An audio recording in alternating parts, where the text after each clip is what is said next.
हमारे साथ इस वक्त जैसा कि आप जानते हैं इखलाक साहब हैं, तृणमूल कांग्रेस के नेता हैं और 43 वार्ड के साबिक काउंसलर हैं। आज यहाँ पर आप डेमजन लेन है वार्ड नंबर 43 टीएमसी की तरफ से ईद मिलन पार्टी किया गया है, जिसमें सुदीप बंदोपाध्याय से लेके तृणमूल कांग्रेस के जितने लीडर थे सभी थे और यहाँ के काउंसलर भी थे जो तृणमूल कांग्रेस है। इस सिलसिले में हम बात करेंगे इखलाक साहब से। इखलाक साहब बताइए, आज ईद मिलन पार्टी करने का क्या मकसद था, इसके जरिए आप क्या मैसेज देना चाह रहे हो?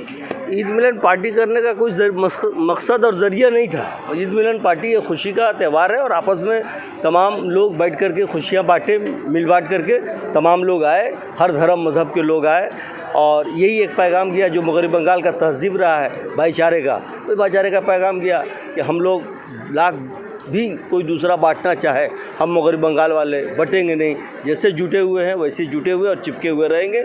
और ये मैसेज मैं देना चाहता हूँ कि तमाम दूसरे स्टेट के भी हमारे जो सेकुलर पार्टियाँ हैं वो भी आपस में इत्तेहाद और अपने इलाके को में मजबूती पैदा करें और ममता बनर्जी जो राह दिखा रही है, एक दिशा जो दिखा रही है हमारी वज़ीर आला मगरबी बंगाल की, उस दिशा को वो लोग भी फॉलो करें ताकि आने वाले 2024 में हम लोग ये जो डिक्टेटरशिप की पार्टी है जो अपने ढंग से हुकूमत चला रही है, अपने मनमानी हुकूमत चला रही है, उसके ख़िलाफ़ हम लोग खड़े हो सके, मजबूत हो सके और उनको वहाँ से हटा सके।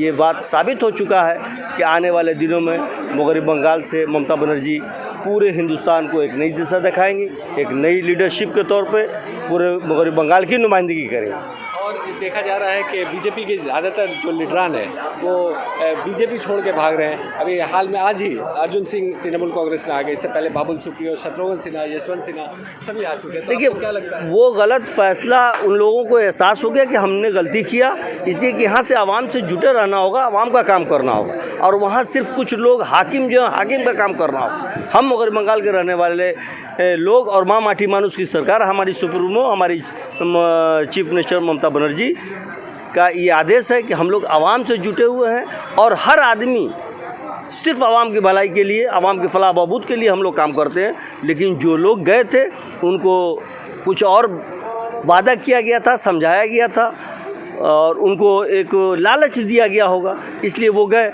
आज वो उनका काम पूरा नहीं हुआ या वो आवाम का काम करा नहीं सक रहे हैं, इसलिए वापस उसी पार्टी में आए हैं जहाँ पर आवाम की भलाई के लिए, आवाम के डेवलपमेंट के लिए, उनके एजुकेशन के लिए, उनके हेल्थ के लिए, रास्ता, पैरा, नल, ड्रेनेज, इन तमाम कामों के लिए, तरक्याती कामों के लिए जो ममता बनर्जी पूरे हिंदुस्तान नहीं बल्कि पूरी दुनिया में हमारी वज़ीर आला और बंगाल की माँ माटी सरकार जो है वो मशहूर है और अवार्डेड है।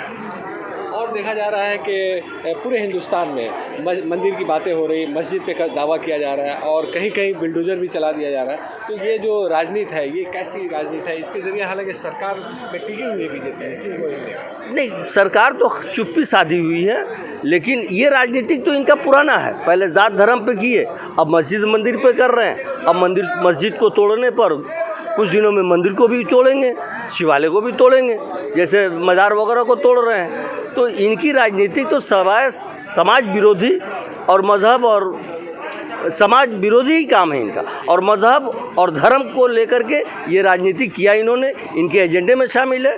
इनकी जो पॉलिसी है, जो बैकग्राउंड पॉलिसी से बीजेपी काम कर रही है, आरएसएस की जो पॉलिसी है वो यही पॉलिसी है कि बांटो और राज करो। जो अंग्रेज़ों का था कि आपस में लड़ाओ और राज करो, तो यहाँ हिंदू मुसलमान को लड़ाना है, मंदिर मस्जिद को तोड़ना है, गुरुद्वारे को तोड़ना है, गिरजाघर को तोड़ना है, ये तो इनका काम है। और मुल्क भलाई के लिए इन्होंने किया क्या?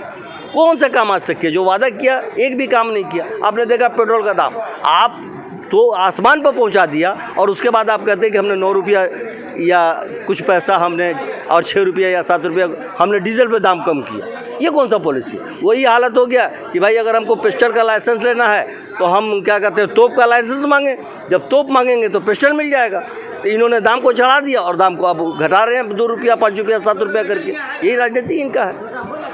और बहुत शुक्रिया, लेकिन एक मैसेज दीजिए यहाँ पर, आपका क्या मैसेज होगा लोगों के लिए? मगरबी बंगाल, देखिए भाई, मैसेज कुछ नहीं, हम तमाम मगरबी बंगाल के आवाम एक यहाँ के मट्टी में पॉलिटिक्स है। हम लोग यहाँ पर एक सियासी और सामाजिक सूझबूझ रखने वाले हर जात धर्म मजहब के लोग मगरबी बंगाल में हैं। आने वाले दिनों में जो हमारा 42 सीट है उसमें इस बार अगले बार कम हो गया था, लेकिन धीरे धीरे जो आने का रुझान है उम्मीद है। बहुत सारा लाइन लगा हुआ, अभी तो एक अर्जुन सिंह का आपने नाम लिया, इस तरह और भी हमारे बहुत सारे जो साथी हमसे बिछड़ गए थे, चले गए थे किसी भी लोभ में, वो फिर वापस आएंगे। और हम लोग आने वाले दिन में 2042 में 24 का 24 सीट हम लोग लेंगे। 2024 में हम लोग 42 का 42 सीट लेंगे। ये हमारी ममता बनर्जी, हमारे वज़ीर आला का वो आदेश है। और हमारे जो हरदिल अजीज़ और नॉर्थ कलकत्ता के प्रेसिडेंट और दिलों पर राज करने वाले, तमाम आवाम के दिलों पर राज करने वाले नॉर्थ में और साउथ में, वो है सुदीप बंदोपाध्याय।